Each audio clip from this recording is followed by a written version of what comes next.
to Medication Talk, the official podcast of TRC Healthcare, home of Pharmacist Letter, Prescriber Insights, RX Advanced, and the most trusted clinical resources. On today's episode, we'll discuss management of type 2 diabetes, including overcoming hurdles with metformin, GLP-1 agonists, and SGLT2 inhibitors. Our featured panelist today is Dr. Craig Williams from the Oregon Health and Science University. You'll also hear practical advice from another panelist on TRC's Editorial Advisory Board, Dr. Andrea Darby Stewart from the University of Arizona College of Medicine, Phoenix. This podcast is an extract from one of TRC's monthly live CE webinars. Each month, experts and frontline providers discuss and debate evidence-based practice recommendations. The full webinar originally aired on February 20th, 2024.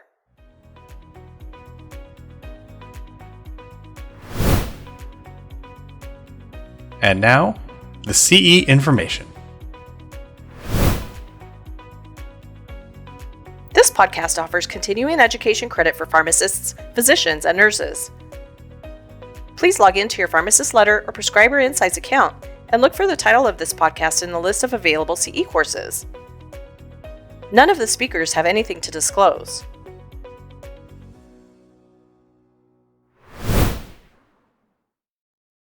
Now, let's join TRC editor, Dr. Jeff Langford, and start our discussion.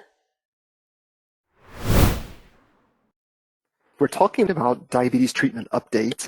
As we navigate this discussion today, I'd really like to start by pulling the lens back a bit and looking broadly at type 2 diabetes management, including a treatment overview, thinking about choosing first-line medications, and then we'll dive into some of those problem-solving tips, including for metformin, as well as overcoming some common hurdles that are arising in practice with GLP-1 agonists, and we're going to dig into managing and reducing the risk of ketoacidosis with SGLT2 inhibitors. This is kind of popping up against a background of evolving guidelines. So early in the year, annually, we get new guidance from American Diabetes Association, and we have that for 2024. But we also have recent guidance last year from American College of Clinical Endocrinologists, the recent guidance from the VA Department of Defense, and older guidance, 2018, from American College of Physicians. So as these guidelines emerge from different bodies, that always creates questions about which to follow and sometimes discrepancies across practice. And one area that does align nicely across these recommendations that we can continue to emphasize for our patients is lifestyle change. And so we do want to continue to emphasize as the foundation for management of type 2 diabetes: weight loss where it's needed for our patients, healthy eating, managing sleep and mood, smoking cessation if appropriate, getting healthy movement in, and limiting alcohol. And kind of the next area that is also consistent across guidance is individualization of A1C goals. And Andrea, I'd like to pull you in here to talk to us a little bit about this and perhaps how you do this in your practice. Sure, that's a great question. One of the first things that we talk about is whether or not the patient has experienced any comorbidities already related to diabetes. We talk about diabetes as really a long game against kidney disease, cardiovascular disease, and ensuring that the patients can live a very long and healthy life. Patients' age and life expectancy certainly play into that, so I'm much more likely to negotiate a stricter A1C in my younger patients who have not experienced any comorbidities and can follow directions well, are at less risk for hypoglycemia than I am in some of my elderly patients who may have already had some of the significant adverse events associated with diabetes, and I'm really trying to mitigate their risk of the adverse effects of the medications I'm using to help keep them relatively euglycemic and prevent just some of the symptoms that are related to significant hyperglycemia. Well, I love that theme of individualization throughout all of those conversations. Craig, I'd like to move to thinking about the medications, specifically wondering if you can step us through the medications that are now considered first line for management. It's almost easier in this area to think about like what is not definitely a first line. So I think unless you have a type 1 diabetes patient, we're rarely reaching for insulin first line, but that's certainly it's a wonderful medication when we need it, and we get almost anybody really close to their goal, optimize the insulin, but that can be challenging and carries the biggest risk of hypoglycemia. So, and sulfonylureas have definitely kind of fallen down the list, but lots of things have come up. So as you see illustrated here, historically, and not that long ago, it was kind of metformin first line. But as we are now getting into maybe the 6th or 7th year of getting outcomes trials for the newer classes of medications, where the FDA decided it's no longer sufficient to just show that you provide glycemic control, you need to show other benefits as well. So we're again had many trials now where we're looking at outcomes besides just glycemic control, and those trials have kind of been elevating some of these newer classes of medications. So yes, very much in a way, besides metformin, which still can certainly remain a first-line drug for a lot of patients with certain comorbidities, it really is now the GLP-1s and the SGLT2s that have kind of floating to the surface. With that in mind, let's turn to metformin. And in our content, we have talked about metformin and often said that it still remains a first-line option for many patients. And can you describe for us kind of some of the advantages or reasons it would still have that kind of gold standard label for so many patients, Craig? Yeah, I mean, it has been around for a long time. So in fact, it's kind of late to the game here in the US. The Europeans were using it for a couple decades before we were using it. So we're not going to find some new skeletons in the closet for metformin. And it got kind of unfortunately tagged with the lactic acidosis risk. The risk there is much lower than we kind of thought, and much, much lower than fenformin, its kind of chemical precursor. So it has a safety profile that really is pretty hard to beat. So it's been around for a long time. It's, as a consequence of being around for a long time, it is generically available, has been generically available for a long time. So it's an inexpensive way to get a safe drug. And it, again, does not cause, I'd say, significant and certainly severe hypoglycemia by the way it works. It was really kind of the first major oral drug besides sulfonylureas where we could get, pretty good A1C effects, and we didn't have this hypoglycemia risk that kind of came inherent with all the sulfonylureas. So it's inexpensive, it's safe, it doesn't cause severe hypoglycemia, and maybe one strike against it is I think it does not necessarily improve vascular outcomes like these newer medicines are proving to do. So, All right. And of course, we do have to, as always, as we think through meds, we're going to consider the limitations or downsides with drugs as well. And we know that metformin does commonly cause GI upset. It carries the warnings, as you mentioned, Craig, for rare lactic acidosis. And we do have to be mindful about using it appropriately in kidney disease, which we'll unpack in a bit. But I want to focus on that GI upset first, Andrea. And in some of our content in the past, we've said that about 1 in 3 patients with type 2 diabetes who start metformin stop it within 3 months. So against that backdrop, I'm kind of wondering how you set expectations for your patients about starting metformin. What should they expect? How can we make it a success for them? That's a great question. I actually set them up to tell them you're going to experience GI side effects. Okay. You might feel bloated. You might get some diarrhea. If we can start at a low dose, something as simple as 500 milligrams once a day. And once you're tolerating that for 4 to 5 days, maybe even slower, we'll increase that slowly to a maximum dose of 1,000 twice daily. And if that doesn't work, or if you start to get symptoms at any point, we'll just back off to the dose that didn't cause you those symptoms. I basically lay a plan out for them ahead of time so that they don't initially feel after a couple of days of taking the medication lousy and just write it off as ineffective and something that they're, quote, allergic to or intolerant of. Okay, great. And Craig, and as Andrea painted out that picture of the starting low, going slow, stepping them up carefully with that, I'd like also your thoughts on the product that you choose for that initiation. We've recommended in the past to use an extended release product to help improve tolerability. I wonder if you align with that. Yeah, but only by a little bit. So, okay. The benefit of metformin is one of the big benefits is it's inexpensive and generic and available to almost everybody. It's a little less true for the extended release version, but it is generally still pretty inexpensive and pretty well covered.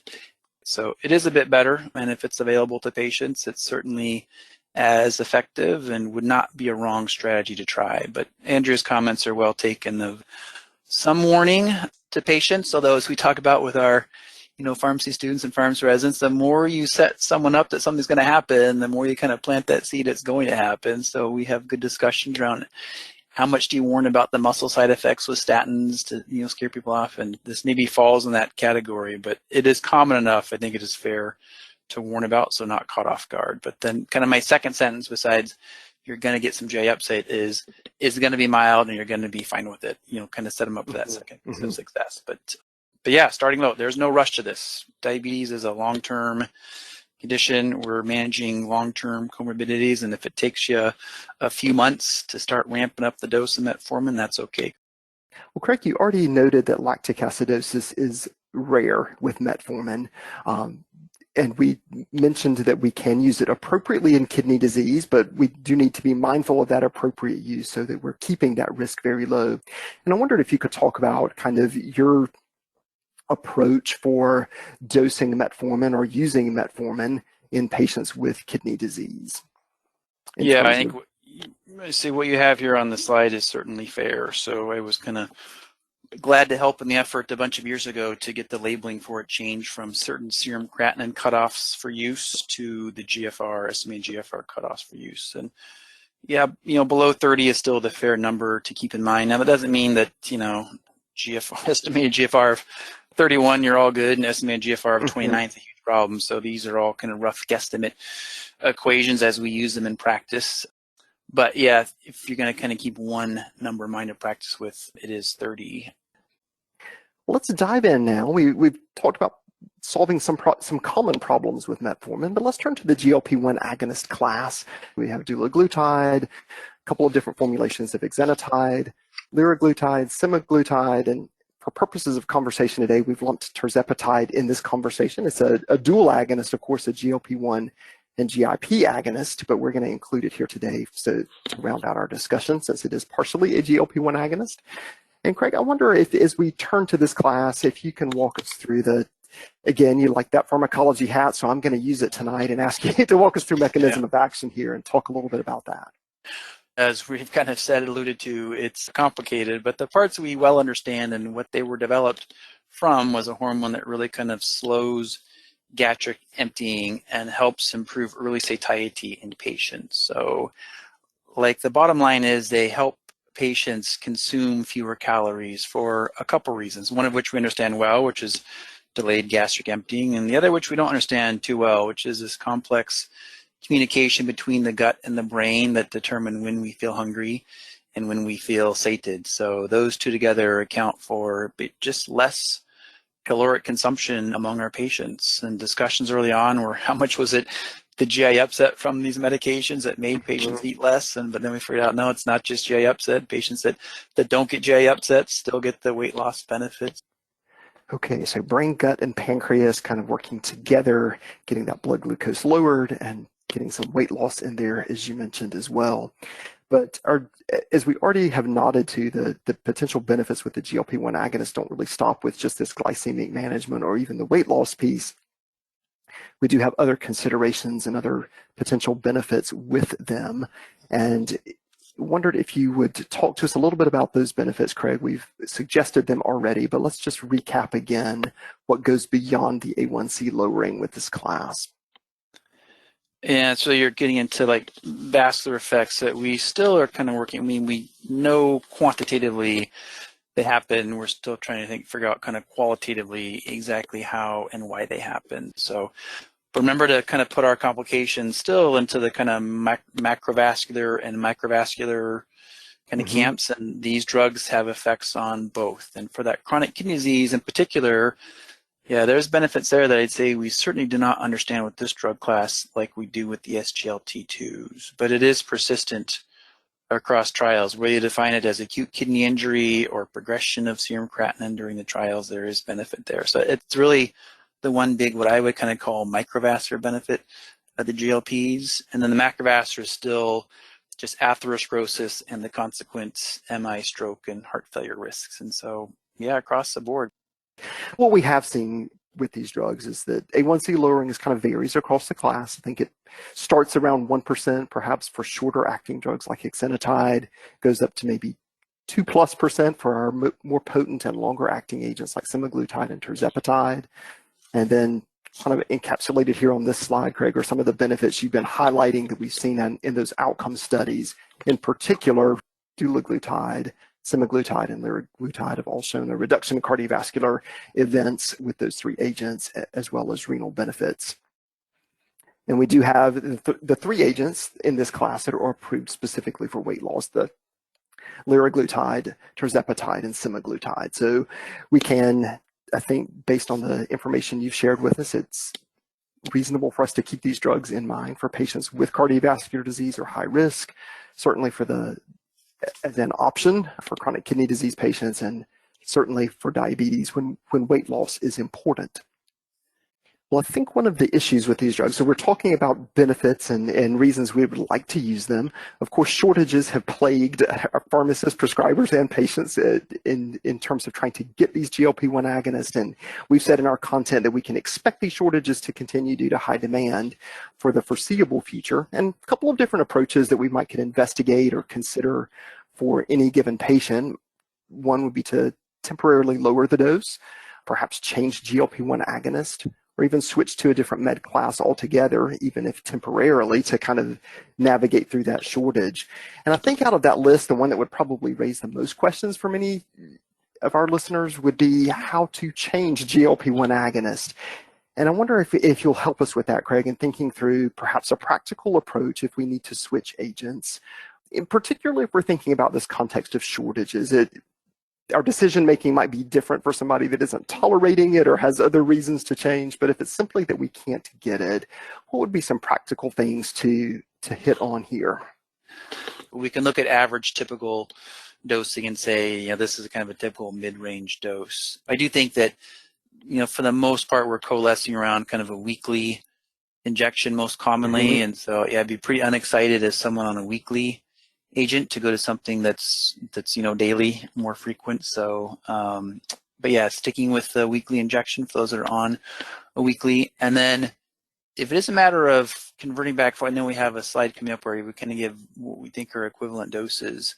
I do think if a patient is tolerating a mid-range dose of an agent, general, they will probably tolerate mid-range dose of the other agent. So I don't think you have to go back to a beginning titrating dose of that agent. But if an abundance of precaution is your approach, you don't know for sure that their GI experience will be the same with agent number 2 as it was with agent number 1. So never bad advice to go back to a starting dose if you do have to switch agents. But our experience has been, if you're tolerating kind of a good mid-range dose you've highlighted there, you can probably jump to that dose with a newer agent. And as Andrea said, this is individualization, and history tends to predict history here. So if you had that patient that started off great and had a smooth titration, you're probably going to be fine. So don't feel like you have to start the whole titration over again with drug number 2 would be my take home. Okay, well, let's turn and think about some side effects that go with this class and some limitations, again, that we need to have top of mind if we're going to consider using them. And we've noted GI upset, typically modest and temporary, but certainly can be a limiting factor. Injection site reactions. Severe reactions are possible, uncommon, but things like pancreatitis or gallbladder disease are rarely associated with this class. And we do, in fairness, have things we're continuing to learn about. For example, FDA recently released an analysis that looked at reports of suicidal thoughts and actions in patients with GLP-1 agonist. They didn't confirm a link there, but there is ongoing monitoring. So there are things that we need to stay tuned and be abreast of as data emerges. But I want to talk a little bit about the GI side effects first. And Andrea and Craig, I'd love your thoughts here. Perhaps some practical tips that we could share with patients for mitigating those GI side effects when we start. And we've mentioned starting low and going slow, but do you have other things, Andrea, that you suggest with patients? That's a great question. So we often talk a little bit about how these medications work and how patients might just need to adjust their normal dietary habits. As we said earlier in the webinar, managing diabetes is not just about which medication we give to patients, but how we help them manage all of the other things that impact their disease process. So things like, are you eating smaller meals? perhaps listening to your hunger cues a little bit more closely, particularly if you've noted some GI upset with any medications that you've been taking. And we will occasionally utilize things like ondansetron to help relieve that mild nausea. I'm curious if Craig has noticed that his patients tend to complain of these symptoms more frequently on the day of dosing rather than later in the week. That's what I've noticed with most of my patients. So if they do need to use something like an ondansetron, it typically is just for that day of injection, and then they seem to improve over the course of the following 5 to 6 days. Yeah, no, it is definitely a benefit of the weekly injections that it is not for the whole week you kind of feel the same. So it is definitely worse.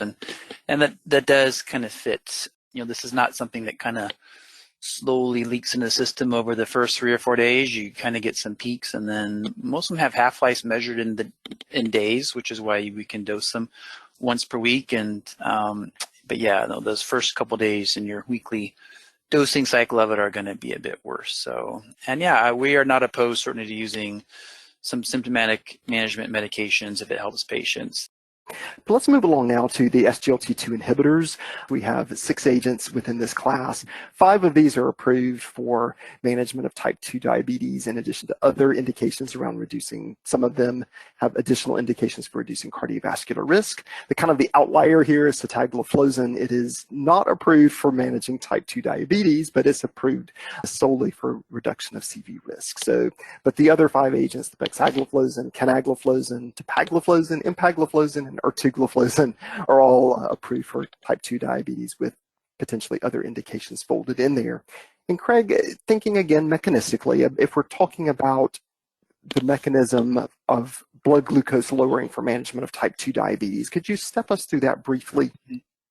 Yeah, no, in this one we can kind of sum up. We still debate if there's anything else these might do, but the 99% of what they do is just inhibit reabsorption of glucose in the glomerulus. So we're helping the kidney kind of flush out that excess glucose. And whether you first got this training in pharmacy school or medical school or nursing school, we all learned at one point that the kidney basically reabsorbs most all of the glucose that is filtered. So glucose is freely filtered at the glomerulus. If your blood sugar is 120, concentration ultrafiltrate is 120 milligrams per deciliter. But you very avidly reabsorb that, and it makes sense. We want to basically hang on to our glucose from an evolutionary standpoint. We are built to conserve glucose. But when it gets high enough, now you overwhelm those receptors and it starts spilling out. But among the receptors you use to reabsorb that is this receptor. And so by inhibiting this, we basically help that excess glucose just flush out of the system. Okay, that's a very nice picture, and I think that helps us kind of wrap our heads around how these drugs are working for type 2 diabetes. We do have, as you noted earlier, lots of cardiovascular outcomes data with this drug class as well. So I wondered if you would talk to us about that.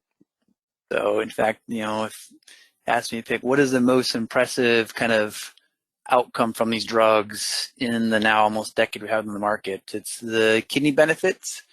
Really does somewhat stand out, with heart failure benefit kind of close behind, and then the vascular benefit besides heart failure, so the MI reduction in myocardial infarction and stroke risk, not quite as impressive from a magnitude standpoint.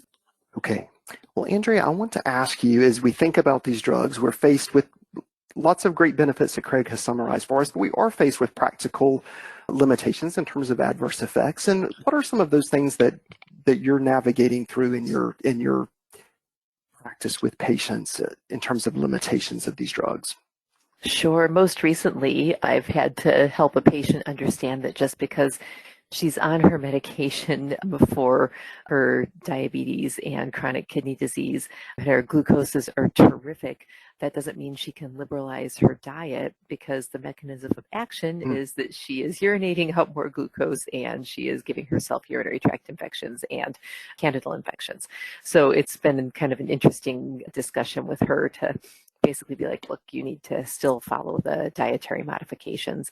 Urinary related issues are some of the biggest that I've seen here. I've also had some challenges with a couple of patients who we had on loop diuretics, and these medications reduce the dose or stop the loop diuretic, but because of auto prescriptions, they received another prescription for a loop diuretic and then resumed them, and resulted in some substantial changes in renal function because they were being over-diuresed. And we've had to kind of reiterate with people that, when we do stop these medications, we want you to stop them regardless of whether or not they get sent to you or somebody calls you and says, hey, we've noticed you haven't filled your prescription.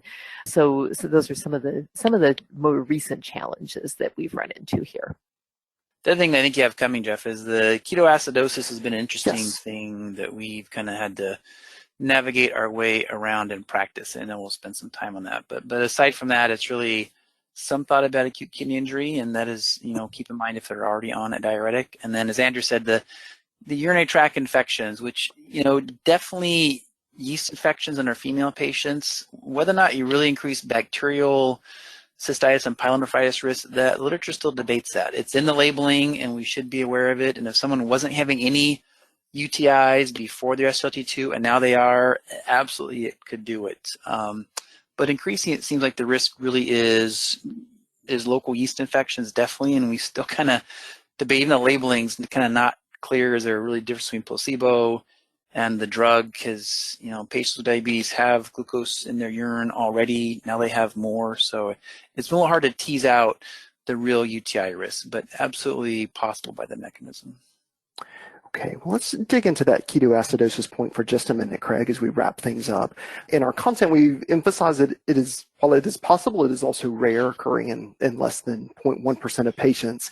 But the real caveat, I think, is that it obviously can be very serious, potentially life-threatening, and it's easy to miss. These patients may present with a blood glucose that's only modestly elevated, perhaps in the range of 250 to 300. So I would wonder if you could tell me which patients you think, first of all, should not get an SGLT2 inhibitor because of this risk. I think that's the foundational question. Yeah, it's among our patients with type 2 diabetes, that's been a little hard to sort out, but absolutely patients with type 1 diabetes. So should not really get SGLT2s. But because of the way these drugs work, they will add some benefit in type 1. I mean, this is not an insulin-dependent mechanism, so anytime blood sugar is high, these drugs are going to help you kind of flush out some of that blood sugar. But yeah, our patients with type 1 diabetes are certainly where the vast risk of ketoacidosis comes from. And if they are on a happy dose of insulin that works well for them, and I come along with an SGLT2 for whatever reason, it will slightly decrease their insulin need, and so they might reduce their dose and into a range where they're at risk for ketoacidosis. So really, we should kind of put them out of our mind, in my opinion, for type 1 diabetes. It's a tougher question among our type 2s, who's really at risk, because that it's so rare, it's been really difficult for us to really sort that out at the clinical level. Okay. Well, I want to quickly look at just some practical things that we can tell patients about reducing the risk. If we're using an SGLT2 inhibitor for them, we have some practical tips that we could consider to reduce that risk, such as providing a sick day management plan for patients, encouraging them to hold the SGLT2 inhibitor, perhaps if they're having severe vomiting or diarrhea. Kind of steering away from these drugs for patients, or steering patients away from using a low-carb diet or following a very low-carb diet if they're taking an SGLT2 inhibitor, because they're already in kind of this mild ketotic state. So that might be enough to tip them over to a more overt ketoacidosis. And then appropriately stopping an SGLT2 inhibitor with an event like surgery for the appropriate amount of time, typically 3 to 4 days before, and then resuming once they're eating normally again. Our content we do have a nice resource that has some more tips on managing this ketoacidosis piece and how to manage that if it occurs in our patients that are hospitalized. So I do hope that our listeners will take a look at that resource for some more details there. We hope you enjoyed and gained practical insights from listening into this discussion. Now that you've listened, pharmacists, physicians, and nurses can receive CE credit. Just log into your Pharmacist Letter or Prescriber Insights account and look for the title of this podcast in the list of available CE courses. You'll also be able to access and print out additional materials on this topic, like charts and other quick reference tools, from the Pharmacist Letter and Prescriber Insights websites. If you're not yet a Pharmacist Letter or Prescriber Insights subscriber, find out more about our product offerings at trchealthcare.com. Be sure to follow or subscribe, rate, and review this show in your favorite podcast app. It helps spread the word about our show and is a great way for you to let us know how we're doing. You can also reach out to provide feedback or make suggestions by emailing us at contactus@trchealthcare.com. Thanks for listening to Medication Talk.